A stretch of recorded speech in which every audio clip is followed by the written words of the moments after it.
Defensive menace, rookie leader in three-pointers made, all-rookie first team, consensus All-American first team, the only NBA player to make 11 straight three-pointers.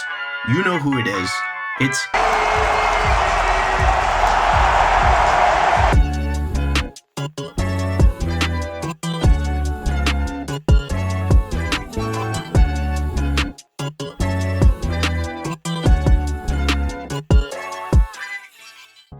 Keegan Murray is an odd case for me. If you take this past season, he absolutely demolishes the eye test, especially to me on defense. The man is a monster. Switching, help defense, guarding the best players on the other team, and blocking shots in the paint, he really can do it all. And if you look at his stats, you'd think, oh, well, he just needs to develop that three-point shot a bit. But wait, you've got to be mixing this up with something else, because just a few years ago, we were talking about how he's one of the greatest up-and-coming three-point shooters the league has seen. A forward absolutely climbing the ranks with his ability to stretch the floor. No, wait. That can't be right either, because if you look back at his college tape, he's clearly a paint player who bullies people and gets to the rack. But the year before that, he was the supporting cast to Luka Garza? Who is this guy? If we're going to start off at Iowa Keegan, he was a pure role player, coming off the bench, averaging 18 minutes per game, only 7 points per game, and pulling down 5 rebounds per game, while shooting 50% from the field, which is good, but only 29% from 3. Now that was just his first year. The next year, after Garza had gotten drafted, the coaches came and told Keegan he needed to step it up offensively and fulfill a new role. After that, he averaged 25 points per game, pulled down 8.7 rebounds, and his efficiency climbed in both 2 and 3-point percentage, with his 3-point percentage taking an absurd jump to 39.8%, a 10.8% jump from the previous year. Now, he carried that into his NBA career, averaging even better at 41.4%. The man just kept growing. He fulfilled his role of stretching the floor for Fox and Sabonis perfectly.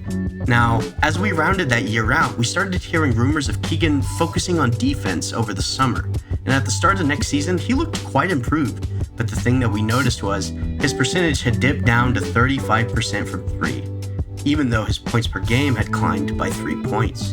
Now, we thought, oh, maybe just a sophomore slump, but his 3-point percentage tanked even more to 34.3%, and his points per game dropped by 3 points back down to his rookie year average of 12, although I think that was likely because of DeMar taking up more touches.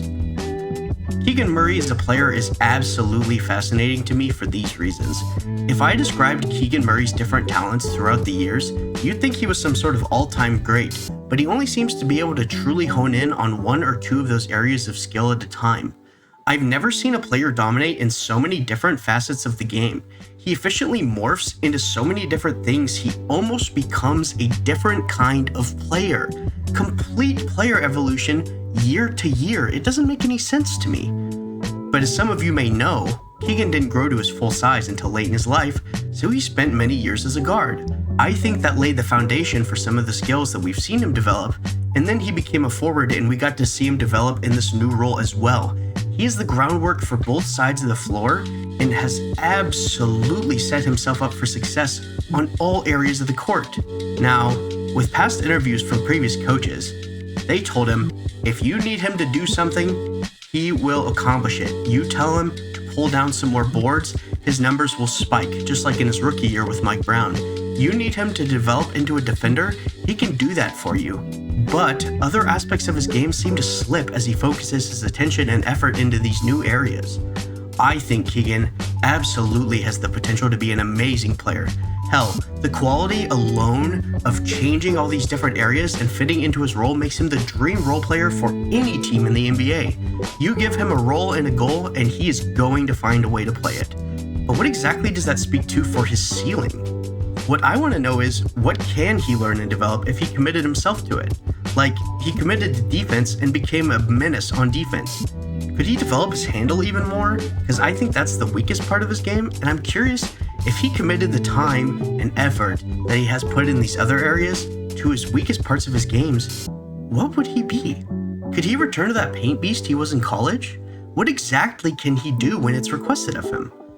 I'd be so curious if he just spent a summer with Zach and DeMar and they had him develop his handle and scoring and see if he could come back as that offensive demon that he was in college.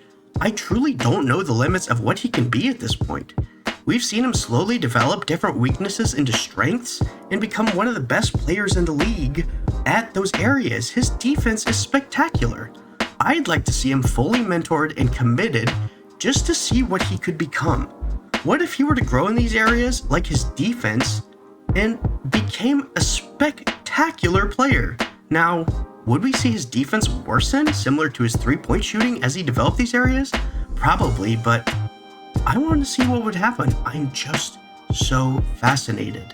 The give and take of his development is mind-blowing. Like, how does he grow so much in some areas and you can literally see it weak in the other areas? I'm so curious what he could be, what he could become, and if he could sustain that growth. So let me know what you think in the comments below. Who is he as a player? What do you think he could become? Is his shooting going to come back? Let me know what you think, or if you have any topics you'd like me to discuss. I had a great time with this. I look forward to seeing you guys in future episodes, and I hope you have a great day.